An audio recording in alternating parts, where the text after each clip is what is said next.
Lo tau gak kisah orang terkaya di dunia sepanjang masa yang suka bagi-bagi emas sampai bikin negara resesi, Jan? Loh, kok bisa begitu, Zon? Yang mau gue ceritain ini bukan Elon Musk ya, karena saat ini dia bukan orang terkaya sepanjang masa. Ada yang lebih kaya dari Elon Musk ya? Ada. Yang megang rekornya adalah seorang sultan dari Kekaisaran Mali di Afrika Barat yang bernama Mansa Musa. Dia ini hidup sekitar tahun 1300-an. Duitnya katanya bisa terbilang gak terhitung. Tapi kalau diperkirakan sesuai inflasi sekarang, itu mungkin lebih dari 400 miliar dolar.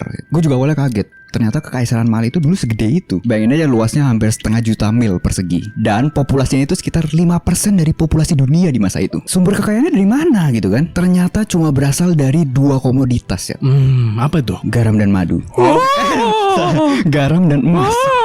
Jadi di abad ke-14 garam itu emang literally seberharga emas ya. Soalnya dulu tuh kan belum ada kulkas. Jadi garam itu penting banget buat nyimpan makanan. Dan karena gak semua tempat punya garam, ya akhirnya jadi langka tuh komoditas itu. Dan kalau emas, setengah dari semua emas di dunia lama saat itu, Eropa, Afrika, Asia ya kan, berasal cuma dari 3 tambang emas di Mali doang. Sekarang gue mau ceritain kisah paling gila nih, Chat. Dia ini kan orang muslim nih. Waktu itu dia lagi mau melakukan perjalanan haji. Dia tuh berangkat haji ke Mekah dengan rombongan 60.000 orang, 100 gajah, 80 unta, 500 pasukan elit, dan persediaan logistik buat semua orang itu. Jadi karavannya itu panjang banget, sampai kayak kota berjalan lah. Dan lo tahu dia bawa duit berapa banyak sih? Berapa? Dia bawa 21.000 kilogram emas murni. 21.000 kilogram. 21 ton. Gila, banyak banget. Dan yang gokil, dia ngebagi-bagiin emas-emasnya itu ke rakyat miskin sepanjang jalan. Dikasih cuma-cuma tuh? Dia sih cuma-cuma. Nggak dikamerain? Gak perlu follow juga. Aduh.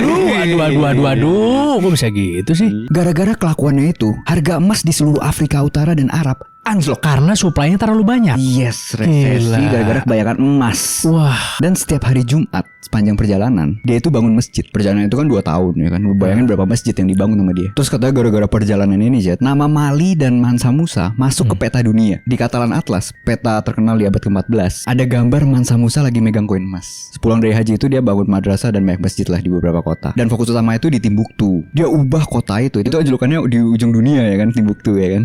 Dia ubah jadi pusat ilmu pengetahuan, budaya, dan perdagangan dunia. Sangat dermawan ya berarti orang ini ya. Yes, bahkan kampusnya itu di Universitas Timbuktu katanya diperkirakan punya 25.000 mahasiswa dan 1 juta buku. Bahkan lebih dari perpustakaan Alexandria di masa kejayaannya. Wah. Ya sekali lagi, walaupun angka kekayaannya itu nggak bisa dipastikan, tapi ada satu hal yang jelas. Apa itu? Mansa Musa itu hidup dengan kekayaan yang tak terbatas ya kan. Tapi dia pakai buat bantu orang dan bangun ilmu. Bagus.